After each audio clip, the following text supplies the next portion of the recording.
Soy Jesús Martínez, trabajo en la empresa Curago, que es una empresa de ingeniería de software. Trabaja para un sector muy pequeñito a nivel global, que es el sector industrial del corte de chapa. Y somos una empresa que llevamos 4 años desarrollando un ecosistema software para generar lo que sería una fábrica digital en una empresa de este tipo. Hoy en día hay una cuestión que para mí es determinante y es la velocidad. Es decir, las cosas prácticamente las que ocurren en el mundo de la ingeniería, del software, avanza la tecnología, pero realmente lo que se hace son cosas muy similares con otros nombres, pero a otra velocidad. Las empresas industriales en general y el mundo industrial tiende a tener una cierta adherencia a lo que han venido haciendo porque se dedican a ello y lo hacen muy bien y han venido teniendo éxito. Y ese mismo éxito es el que les impide adaptarse a los tiempos modernos, que en el caso del software nos ha venido dado de manera casi forzada, ¿no? La agilidad, el adaptarte continuamente es una necesidad en nuestro caso que al entrar en contacto con el mundo industrial ya per se produce una fricción importante y de alguna manera nosotros vemos la necesidad de que ese mundo adquiera estas capacidades de agilidad, de adaptarse de manera rápida, de flexibilizar sus ritmos de trabajo, de acortar los plazos. Y ese elemento es algo que, siendo en nosotros natural, sí que es algo, digamos, más que disruptivo, es emergente. Nosotros somos una organización, sí, somos una organización rebelde. El nombre de la empresa Curago significa coraje y está en nuestro ADN, en nuestra idiosincrasia de base. Nosotros nos tenemos que revelar de una manera humilde y de una manera paciente, porque tenemos que trabajar y colaborar con gente que bueno, pues ha tenido éxito, que ha llegado a resultados muy, muy significativos a lo largo del tiempo, y nosotros tenemos que hacerles ver y llegar a acuerdos, trabajar conjuntamente para ir adaptando esa situación de una manera natural a la nueva manera de hacer las cosas. Entonces, además de esa rebeldía que puede parecer a veces un poco reivindicativa o un poco, digamos, agresiva en cierta manera, nosotros justamente lo que intentamos, por una parte, es que no aparezca esa agresividad, sino que se transforme en colaboración. Y por otra parte, gestionar la frustración que desde nuestro lado sentimos a la hora de ver que las cosas no avanzan al ritmo al que nos gustaría que avancen, ¿no? Estas dos cuestiones creo que son claves. En nuestro caso, el ecosistema es algo que nos surgió, que apareció de una manera también natural. Nosotros entendemos que tenemos que ir recogiendo cuestiones de aquellos agentes en la industria del software y en la industria del metal que son potentes. Por un lado, el juntarnos con Bystronic en el momento de nuestra fundación obedece a este sentido. Nos parecía el partner que respondía desde su enfoque hacia la innovación y hacia la inversión en nuevas tecnologías, que se alineaba mejor con nuestras formas de pensar. Y por el otro lado buscamos un partner tecnológico, que era Microsoft, que también pues, no puedes casi encontrar uno mejor, ¿no?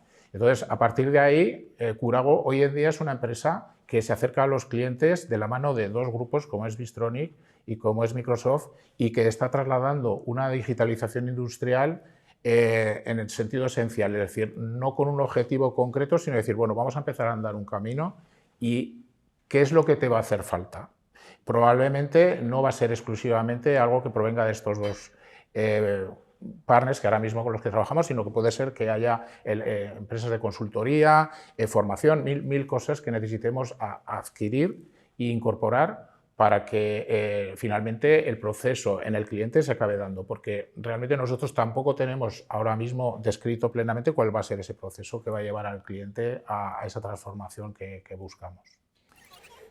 Diría que el mercado, o sea, lo que no es nuestro mercado, no nos obliga, sino que de alguna manera somos nosotros los que estamos haciendo los despertares de los clientes finales. Hay que tener en cuenta que en este sector hay gente que está gestionando su producción con un panel con post-its que va moviendo como fuera un Kanban, ¿no? Y que la producción la gestionan casi de manera verbal.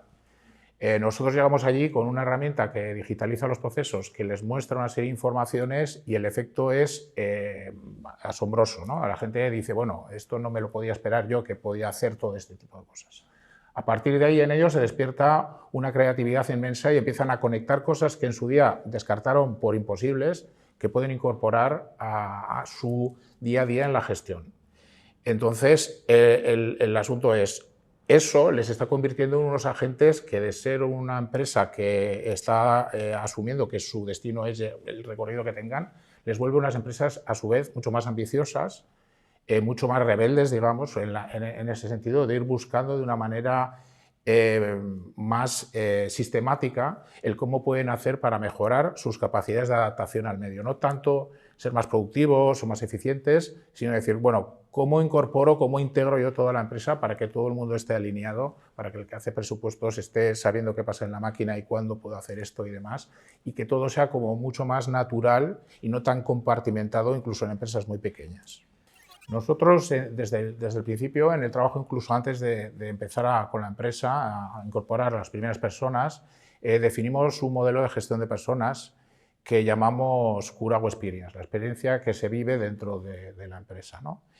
Ahí se define como un entorno de trabajo que se tiene que dar para que el trabajo intelectual sea posible y que sea productivo y que el profesional pueda desarrollarse de la mejor manera posible. Esto está basado en dotar de una serie de condiciones, pero sobre todo también trabajar en lo que nosotros llamamos la gestión del reto. Es decir, nosotros ponemos a las personas desde el día que entran, el primer día pueden hacer pocos retos o retos pequeños y paulatinamente se le va poniendo un reto creciente conforme va pudiendo abordarlo. Pero siempre tiene un nuevo reto en el horizonte. Y cuando los retos en un área concreta se agotan, buscamos la manera de cambiar a esa persona de área o de responsabilidad. El año pasado nosotros tuvimos en una plantilla de unas 90 personas, 35 personas cambiaron de puesto. Es decir, permanentemente estamos asumiendo que un ingeniero lo que quiere es cada mañana llegar y tener un reto que superar, que le tenga su capacidad intelectual, digamos, ocupada, pero también que sienta que su desarrollo profesional está por encima, además, de la compensación que pueda tener desde el punto de vista tanto económico como emocional en el apoyo que se le pueda dar. Pero para nosotros ese recorrido que le dotamos al puesto en el que las personas están, creemos que es clave para que el ingeniero diga, bueno, yo aquí vengo todos los días y para mí estas 8 horas se pasan, bueno, volando, ¿no? El equipo en general tiene un alto sentido de la responsabilidad y del proveer de valor al cliente final, al usuario final. Es una de las grandes preocupaciones. Y cuando no conseguimos dar el nivel, la gente se implica de una manera muy importante. Pero yo diría que el elemento es la búsqueda permanente del camino al que llegar. Es decir, la curiosidad no es tanto por el qué, sino por el cómo.